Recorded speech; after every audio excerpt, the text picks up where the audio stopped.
the glove recovered at Bundy as well as the glove recovered at Rockingham. All right, do you want to do that? All right, you can do that seated there. All right. And I think so the jury can see, I'll ask Mr. Simpson to stand. All right. Mr. Darden, which glove do you have?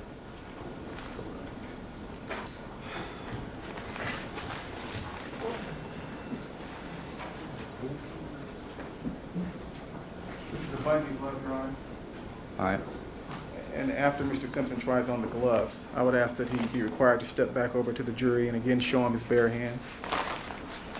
Well, we'll get to that in a second. All right, the record should reflect that, as is our practice with these gloves, Mr. Simpson will have a pair of latex gloves on while doing this.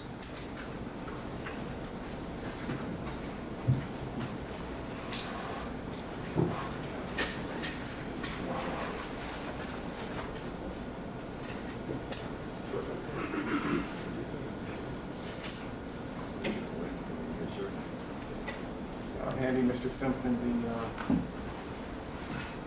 left glove for Rockingham. That's People 77. All right.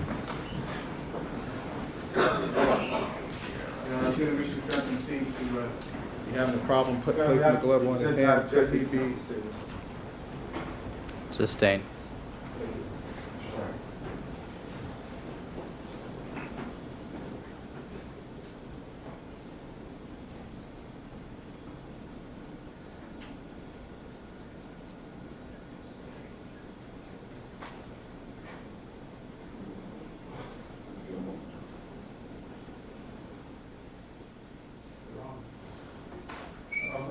Mr. Simpson. The other glove.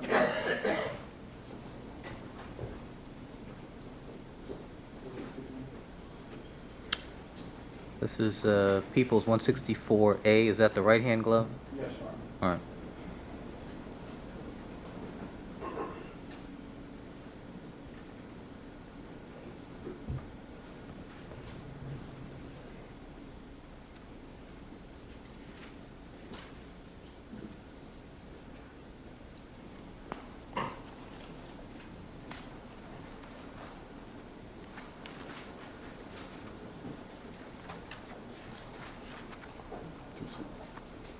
All right, Deputy Jax, would you just take a step back, please?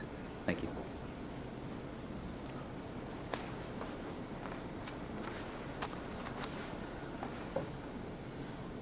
All right, records reflect that Mr. Simpson has both gloves. Yes. And Mr. Simpson's indicating that his fingers are all the way into the glove, Your Honor. All right. Thank you, counsel. Mr. Simpson has told the jury that the glove is too small. All right.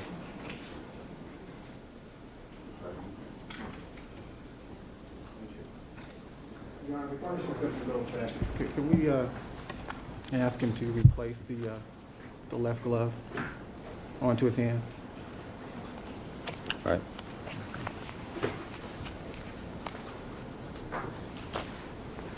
Could we ask him to straighten his fingers and extend them into the glove as one normally might put a glove on? Yeah, I object Yes. to this statements by counsel.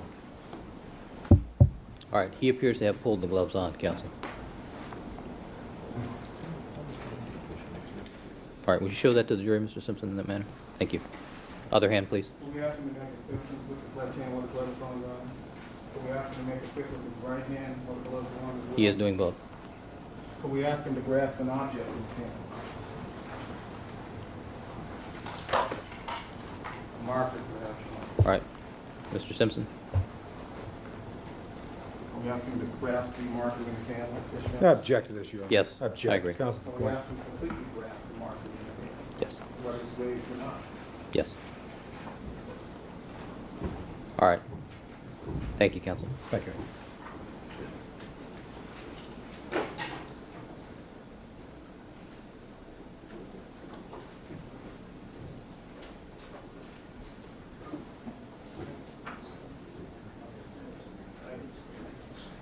an issue of cross-contamination, Your Honor. I have nothing further. All right. Mr. Cochran. I'm sorry, can we approach one moment before we go on?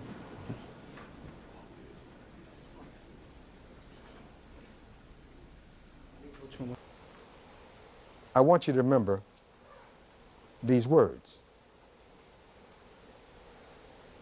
Like the defining moment in this trial, the day Mr. Darden asked Mr. Simpson to try on those gloves and the gloves didn't fit. Remember these words. If it doesn't fit, you must acquit.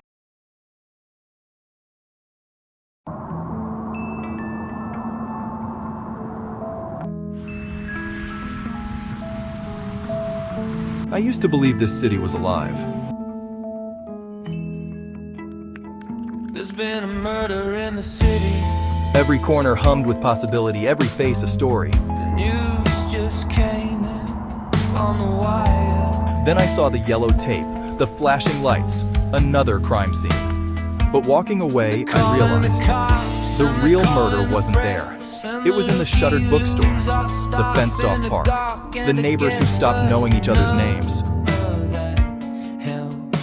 This city didn't die in one violent act. It was murdered slowly, clue by clue, and you better hope the evidence doesn't lead back to you. Murder in the City, Episode 1. The Gloves, O.J. Simpson. The night everything changed. Fame has a way of changing how people are seen, and sometimes how they're judged. Before he was the center of the most watched trial in American history, O.J. Simpson was something else entirely. A football icon, a media personality, a man whose smile sold products and whose name opened doors. He was admired. He was trusted. He was everywhere. But on the night of June 12th, 1994, everything stopped. The crime scene. Rain softly falling. Just after midnight, police were called to a quiet residential street in Los Angeles. What they found outside a townhouse would become one of the most scrutinized crime scenes in modern history. 2 people were dead, Nicole Brown Simpson, O.J. Simpson's ex-wife, and Ronald Goldman, a young waiter who had come to return a pair of glasses. There were no signs of forced entry, no signs of a robbery. Nothing appeared random. Investigators immediately believed the attack was personal, and very quickly, attention turned to one name. The history. Nicole Brown Simpson had called the police multiple times during her marriage to O.J. Simpson. Those calls documented arguments, fear, and prior violence. Photos, reports, records. This history mattered because in true crime investigations, past behavior often explains present events. Detectives believed the relationship didn't end cleanly. That resentment lingered. That control issues never truly disappeared. The evidence. The investigation moved fast, and controversially, blood evidence was found at the crime scene. Blood was found inside O.J. Simpson's white Ford Bronco. Blood was found at his home. DNA testing, still relatively new in the mid-1990s, would later show that some of this blood matched both victims and Simpson himself. To prosecutors, this was powerful. To the defense, it was questionable. They argued contamination, mishandling, broken chains of custody, and one moment would overshadow them all. The glove. During the investigation, a glove was found at the crime scene. A matching glove was later found on Simpson's property. In court, Simpson was asked to try one on. It appeared too small. The defense seized the moment. If it doesn't fit, you must acquit. Whether the glove had shrunk, whether it was mishandled, whether it was ever meant to fit, none of that mattered in that moment. The image stuck. The chase. Helicopter rotor, fade in. On June 17, 1994, O.J. Simpson was supposed to surrender to police. He didn't. Instead, America watched a white Ford Bronco crawl down Southern California highways. Live. Uninterrupted. For hours. Inside the vehicle, Simpson was reportedly emotional, distraught, armed. This wasn't a chase in the traditional sense. It was something stranger, slow, silent, hypnotic. An entire nation asked the same question at once. Why was he running? This trial. The courtroom became a stage, every word analyzed, every witness dissected, every juror watched. The defense focused on police credibility, particularly allegations of racism within the Los Angeles Police Department. The prosecution focused on evidence and history. Two narratives collided, one about guilt, one about corruption. After months of testimony, the verdict came, not guilty. The aftermath, some celebrated, others were stunned, but no one walked away unchanged. Years later, a civil jury would find Simpson liable for the deaths and order him to pay damages to the victims' families. In 2008, he would be convicted of an unrelated armed robbery and sentenced to prison, serving nearly 9 years. Yet the original case never faded. The legacy. This wasn't just a murder trial. It changed how police work was examined, how DNA evidence was understood, how celebrity intersected with justice, and how trials became televised events. To this day, the case raises uncomfortable questions about evidence, about bias, about truth, and about whether justice is always the same for everyone. Because some cases don't end with a verdict. They live on, in headlines and arguments and in the silence left behind. Football Awards and Honors Heisman Trophy, winner 1968, awarded while playing at USC Trojans, recognizing the most outstanding player in college football. NFL Most Valuable Player, MVP, 1973, NFL MVP, one of the most dominant rushing seasons in league history. NFL Offensive Player of the Year, winner, 1973. Pro Bowl selections, 6 times Pro Bowl, 1970 to 1975. First Team All-Pro, 5 times First Team All-Pro, NFL. Rushing titles 4 times NFL, rushing champion, historic NFL. Record of first player to rush for 2,000 yards in a 14-game season, 1973. A record that stood as legendary for decades. Hall of Fame and Legacy Honors, Pro Football. Hall of Fame, inducted in 1985, inducted solely for his on-field football career with the Buffalo Bills and San Francisco 49ers. Note, the Hall of Fame has not revoked his induction, as it evaluates athletic performance only. Entertainment and media recognition, film and television career. Best known for his role as Detective Nordberg in the Naked Gun film series. Also appeared in films like Capricorn 1, 1977. Broadcasting, worked as an NFL analyst and sports commentator. Post-retirement, honors lost or removed, due to later criminal and civil proceedings. Awards organizations and sponsors severed ties. Public honors and ceremonial recognitions were withdrawn or avoided. No major entertainment awards were granted later in life. Historical context.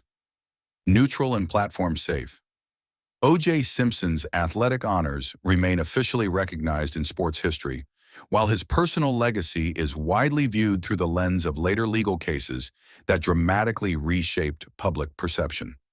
Summary athletic legacy. One of the greatest running backs in NFL history. Multiple league awards and records. Hall of Fame inductee. Cultural legacy. Achievements permanently overshadowed by criminal and civil court cases.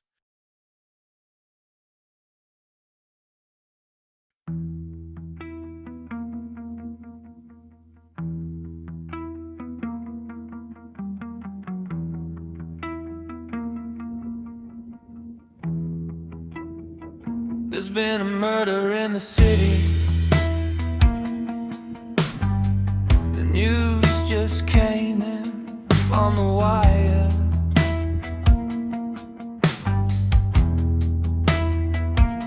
They're calling the cops and they're calling the press, and the looky-loos are stopping to gawk and to guess, but none